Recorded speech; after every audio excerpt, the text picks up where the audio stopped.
Sono trascorsi 57 giorni di lockdown e 3 settimane dal mio ultimo video su questa drammatica situazione creata dal Covid-19 e purtroppo sono aumentati i casi in tutto il paese.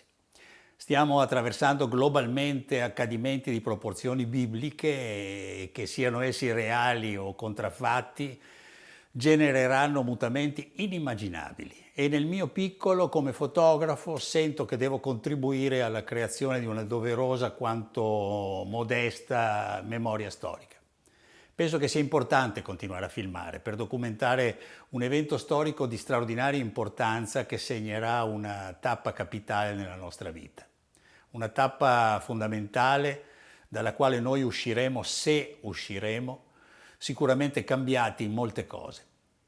Ci saranno delle situazioni drammaticamente pesanti nell'economia mondiale che ovviamente si rifletteranno sulle condizioni sociali della gente. Ci sarà molta più povertà, molta più fame, molti più problemi di quanti già ne abbiamo ora.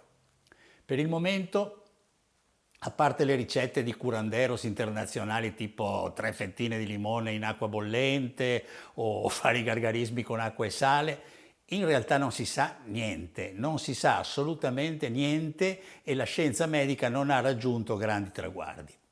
Non si sa se e quando ci sarà un vaccino.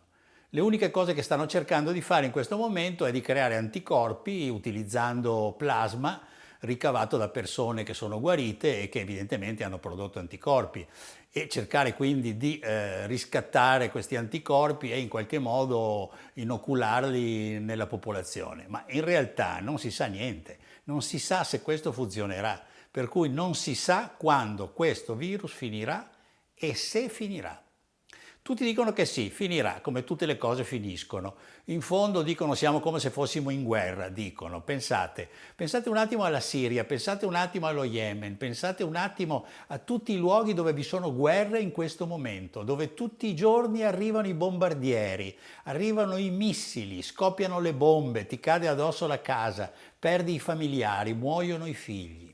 Sì, ma quelle sono guerre. E la guerra prima o poi si sa che finirà perché è guidata da problemi politici o economici e i problemi politici e economici sono manipolati da uomini che li maneggiano a loro vantaggio o svantaggio. Il virus non lo stiamo maneggiando noi. Il virus è una calamità che si sta maneggiando da sola e non sappiamo assolutamente niente di essa e quindi non sappiamo se e quando finirà. Io sono una persona molto precisa, abituata da sempre a fare dei progetti. In tutta la mia vita ho fatto sempre progetti per il futuro, progetti che in parte si sono realizzati, ma progetti che in ogni caso mi tenevano vivo, tenevano la mia creatività in fibrillazione affinché io potessi raggiungere quegli scopi insiti nei progetti. Oggi i progetti non si possono più fare. Con che scadenza? Non posso più fare progetti. Per cui quello che prima era una vita, la vita è fatta di cose che ti aspetti, di cose che succedono, eccetera, eccetera. Oggi per me questo non c'è più.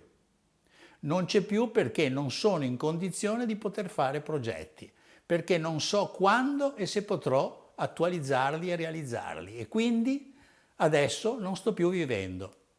Praticamente la mia vita si è fermata e sto solo trascorrendo del tempo, direi inutilmente.